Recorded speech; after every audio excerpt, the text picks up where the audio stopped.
CTV News at 5 with Tony Ryma and Rick Wyman with weather. Good evening. Thanks so much for being with us on this Wednesday, January 28th. Anishinaabe police have arrested a woman in Attawapiskat seizing drugs. Officers on patrol saw a woman leaving a business yesterday on Balsam Street who was wanted on outstanding warrants. They arrested her and learned she was also in possession of $12,400 worth of methamphetamine. The 29-year-old has been charged with trafficking. Shifting gears now to the weather, light snow and still below seasonal temperatures. When is the sunshine returning and the warm-up beginning? For more details, let's bring in CTV's Rick Wyman. Tomorrow and Sunday. That's it. That's all I've got, Tony. That's what you want to know. Yes. Okay, sunny tomorrow and the warmer temperatures by Sunday. This is what we've got going right now. Some squall activity in Parry Sound. Flurries and squalls. So again, that's the only area unlike Sault Ste. Marie last night. And of course, our systems map, courtesy of CAA. Get your membership today at caa.ca. Relatively clear skies for tomorrow. For the most part, mainly sunny skies, but colder. We'll talk about some of the wind chill factors overnight right across the Northeast. But again, no noticeable precipitation. The odd flurries, a few centimeters down in the Parry Sound area as a result of squalls and flurries. But details, the 5-day forecast, Tony, coming up. So remember, tomorrow, Sunday, the answer to your two questions. Good to know. Thanks, Rick. Police in Sudbury have directed extra resources to address intimate partner violence, and results are showing their efforts are working, but there's still work to do. CTV's Angela Gemmell reports. When a woman arrives at our door, the executive director of Cedar Place Women and Family Shelter speaks to the Police Services Board in Sudbury. Although the shelter is mandated to provide housing for women and children experiencing homelessness, she says intimate partner violence is one of the predicting factors. Nearly all the individuals that we serve have experienced coercive behaviors and intimate partner abuse. I do not need to share with you the increasing demands that has placed upon the police department. It's been more than 2 years since Sudbury joined others across the province in declaring intimate partner violence an epidemic. To help address the problem, Sudbury Police began a 1-year pilot project last summer, which designated a specific unit just for IPV cases. They also added virtual reporting for victims. It means people can actually go online and make the report, and they don't have to come in person. And for some people, I think especially a woman that's been abused, to maybe come into a police building could be a bit intimidating. So doing it online is working. Over the past 6 months, the unit has dealt with 511 IPV calls and conducted 56 IPV-related arrests. The police chief told the board that based on this success, it's likely the pilot program will become permanent. However, the board agreed that more work still needs to be done since GSPS still gets an average of 8 IPV calls a day. We just really want to do everything we can to enhance our own service delivery, whether it's preventative and also in support of victims in intimate partner violence. But we are looking to expand this. Deputy Chief Hiltz told the board work is in the early stages between police and other community partners to create a hub or a one-stop shop where victims of IPV would be able to access services and supports. Angela Gemmell, CTV News, Sudbury. In Greater Sudbury, Fire Services recently received provincial funding to improve firefighter safety. The money will be used to purchase and install specialized decontamination technology to enhance cancer prevention measures. More now from CTV's Alan Everson. The career of the Chief of Fire Services in Greater Sudbury spans over 30 years as a firefighter, a paramedic, and serving in several leadership roles.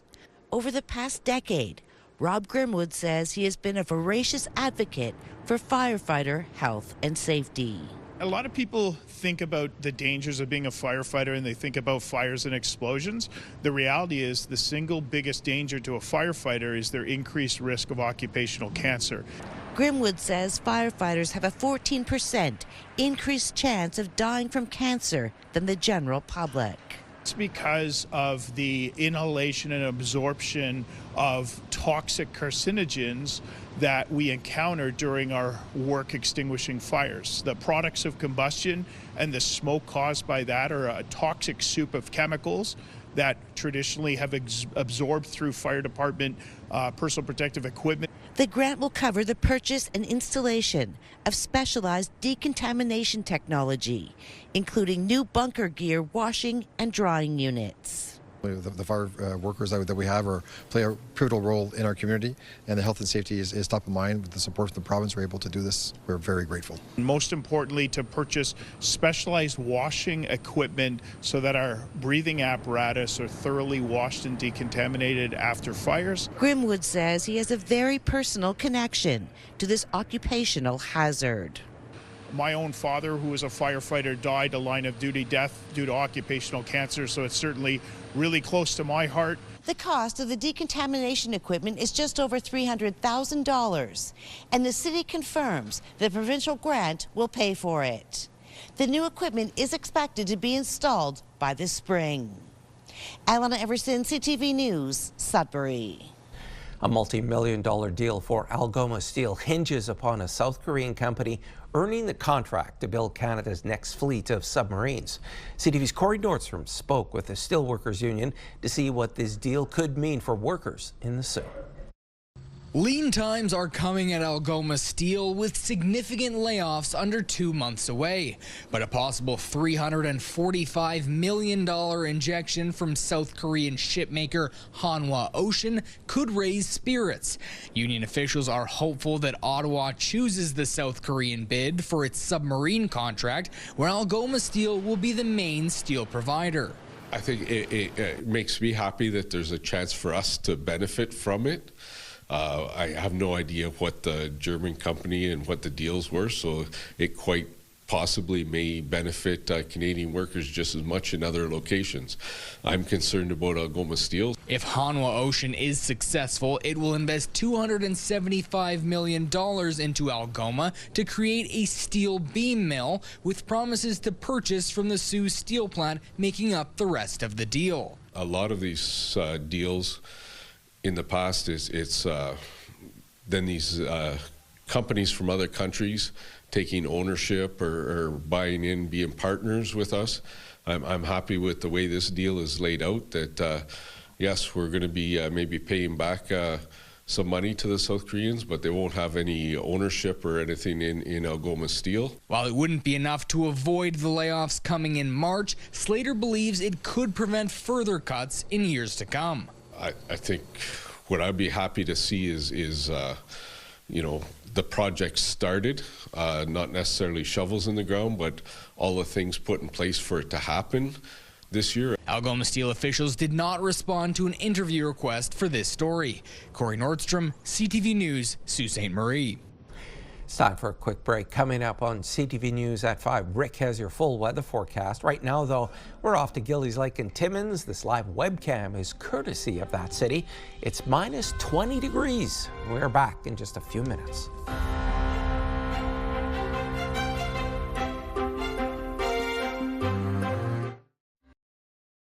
Fuel your Fridays with CTV and Pure Country. Enter online for a chance to win a $100 gas gift card. Fuel your Fridays. Powered by CAA. Life isn't one size fits all. Neither is CAA. Welcome back. A different day, different weather. This is what we've got going on with our forecast radar right now. We've got some sunshine in the forecast for the next couple of days. Yet some colder temperatures, especially overnight, but then again, it's going to warm up by the weekend. That's a promise from Environment Canada. Sudbury Nickel Belt for tomorrow. This is your morning wind chill, minus 36, minus 19 your high for tomorrow, mainly sunny. Friday, chance of flurries, minus 15. Here's where it gets nice. Saturday, Sunday, and Monday, we've got temperatures of minus 9, minus 7 for a couple of days. Sunday and Monday with the sunshine, so you'll like that. Sault Ste. Marie, Algoma, wind chill tomorrow morning, minus 31, minus 15, your daytime high. Friday, chance of flurries, minus 12, then getting warmer, minus 10 Saturday, minus 6 on Sunday, even minus 5 Monday with the chance of flurries in the forecast. Meanwhile, in Timmins Cochrane campus, casing wind chill tomorrow morning, minus 33 when you wake up, minus 18 your daytime high, minus 12 Friday, chance of flurries, minus 10 Saturday with the sunshine, minus 7 cloud cover Sunday, and cooling down once again Monday, minus 11 on Monday with the chance of flurries. But again, you've got minus 7 on Sunday, and that's a pretty good day. I think I like that a lot. Temiskaming Shores and Kirkland Lake, minus 36 when you wake up tomorrow morning. You're going to be saying, Rick, what's going on here with the weather? Okay, minus 18 your daytime high. Chance of flurries on Friday as we get warmer. Warmer Saturday with the sunshine. Minus 7 on Sunday, sunshine, and minus 8 some sun and cloud come Monday. So nice transition. You're going to drop by several degrees between Thursday and Monday, and it will warm up this weekend. Meanwhile, North Bay, West Nipissing, minus 34 your wake-up wind chill, minus 18 your daytime high. Chance of flurries on Friday, minus 14. Here we go with a couple of days of minus 10 weather. Great weekend in North Bay, West Nipissing, Saturday and Sunday with the sunshine and a nice temperature, real nice. Even better on Monday at minus 6 with the sun and clouds. So, Tony, you wanted answers to 2 questions. Overnight wind chill, yes, we've got that, but it will warm up by at least Saturday, even better on Sunday, and in some cases, even Monday. So that's a proven fact. You just heard it, courtesy of your weather guy at Environment Canada. Back to you. Thanks for that, Rick. City Council in North Bay voted down a motion to review its short-term rental bylaw last night. The review Councillor Sarah Inch proposed asked city staff to review the registration uptake, enforcement capacity, and overall bylaw fairness, as well as possible amendments to it. The motion also called for a temporary suspension of registration fees to not disadvantage those residents who are attempting to comply, while broader compliance and enforcement issues are looked at. The vote ended up tied 5-5. There's no point in having bylaws that people don't want to enforce and people aren't following. This is being reviewed in Sturgeon Falls. I saw something that's being reviewed in Kelowna. It's more red tape. You have to provide the city with information in terms of, you need a dedicated person available. You need a fire safety plan. You need to provide proof of insurance, etc. Council is expected to revisit the issue at a later meeting after Tanya Vraybosch requested a motion for reconsideration, which was approved. Council in Timmins has overturned the mayor's 2 vetoes over the 2026 budget. Mayor Michelle Boileau had used her strong mayor powers to veto a plan to spend $600,000 for a pickleball center at the McIntyre Community Centre and $140,000 for soil for 7 ball fields. Boileau had told CTV News at the time her decision was fiscally based around the budget. Council had the required 2/3 voting 7-2 to overrule her and proceed with the original plan. I was tasked with the responsibility, with the duty, according to the Strong Mayor Framework, to try to bring in a responsible, balanced, sustainable budget. And considering the state of the regional, provincial, federal economy, considering what everyone's feeling at home, cost pressures, rising costs, I say I'm at a loss for words because there were comments about overwhelming support for pickleball, and I believe it's all relative. There is overwhelming utilization of our food banks. With the items removed, Boileau says the tax increase for the 2026 budget would have been 4.19%. As it stands, Council passed the budget with a 4.95 municipal levy increase. This takes into account parks and recreation upgrades, as well as infrastructure projects.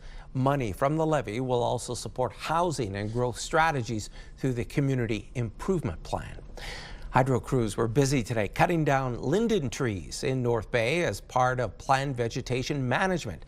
North Bay Hydro says it was meant to protect public safety and maintain electrical service. Linden trees along 1st Avenue East and Ferguson Street at Memorial Park are being trimmed back.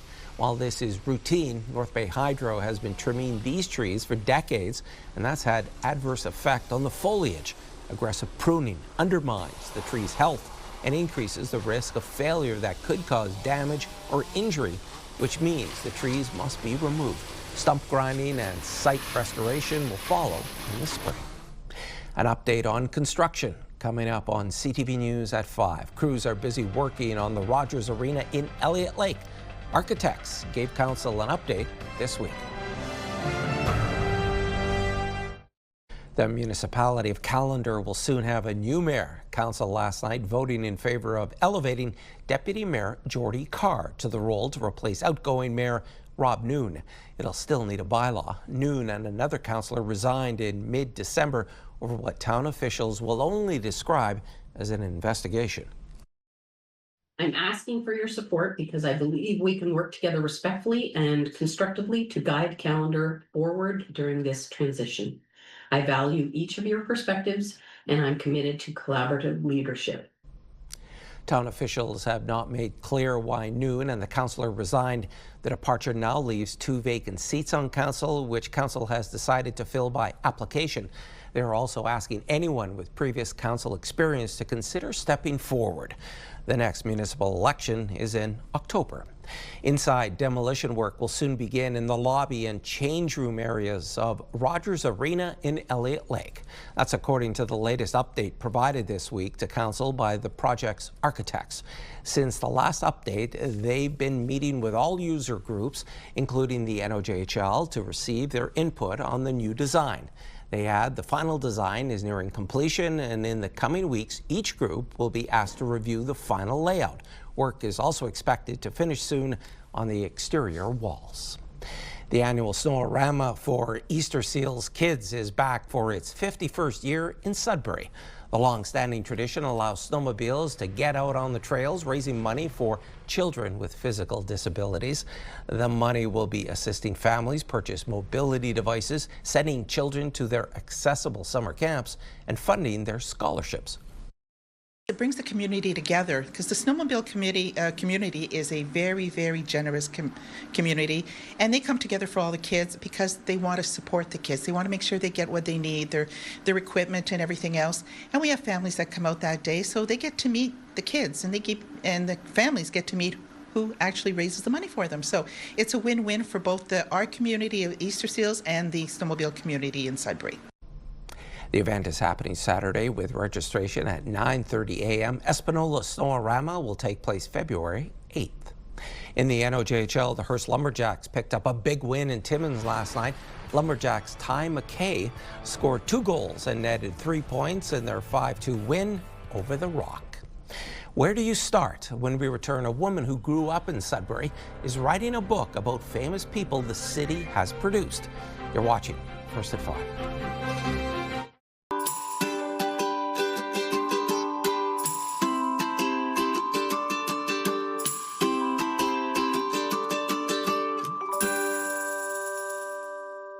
A woman who grew up in Sudbury is interested in writing a new book about the city. Lucy Brunn now lives in Toronto, but she's on a fact-finding mission, compiling names of people who will be in her book. And Lucy now joins us from Toronto. Welcome. Thank you, Tony. Appreciate this opportunity to talk about the project and the stories that we're collecting. What prompted you to dig into Sudbury and the interesting people who grew up in the 60s and 70s? It's been something that I've talked about with friends for years. And about 10 years ago, I started thinking about it more.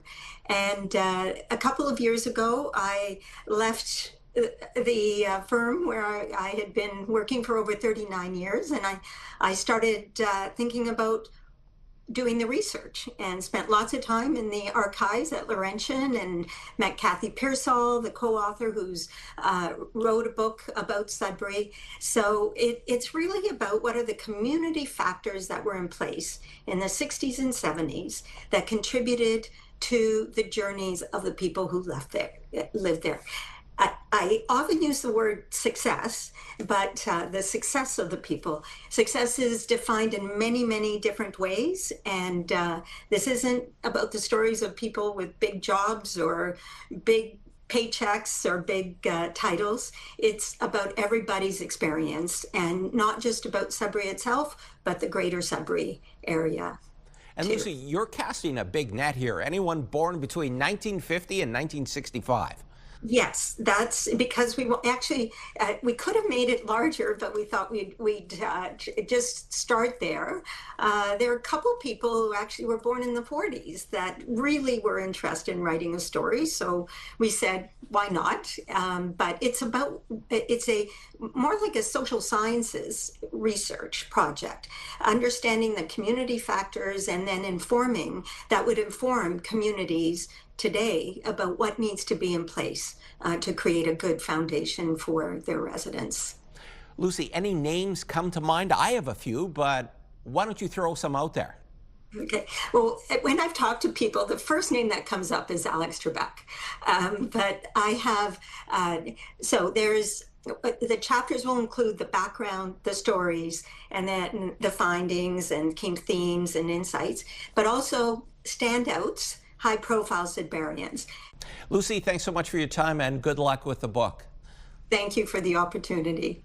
Lucy Brunn was our guest, and to see more of our authors and our Northern Book Club, don't forget, head to our website, CTV News Northern Ontario.ca.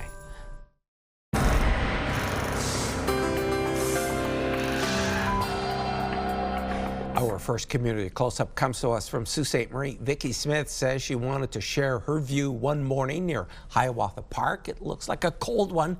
Thanks so much for this, Vicki. To Sturgeon Falls, Lee sent us a picture of a fox. She says it's stealing peanuts from her squirrels. Appreciate you thinking of us, Lee's. And we're off to Manitoulin Island. Amy Manitowabi of Wikwemicong sent us this picture of her Valentine's Day tree. From Christmas to Valentine's. What a great idea. Thanks so much, Amy. And finally, the Chicago Blackhawks had a special guest in their dressing room last night, hyping the boys up for a game against Minnesota. Keep that puck on your stick and get a win for Team Nick! Let's go! That's Paula Giacomin-Terrio, the aunt of Blackhawks captain Nick Foligno. She was there to support a cancer research fundraiser in memory of her sister who died of breast cancer 16 years ago. Both her nephews were on the ice as the Blackhawks took on Marcus Foligno and the Minnesota Wild. While neither Foligno scored in the tilt, Marcus and the Wild picked up the win 4-3. And there's more news to the north coming up at 6. For now, continue watching as we hand things over to CTV National News.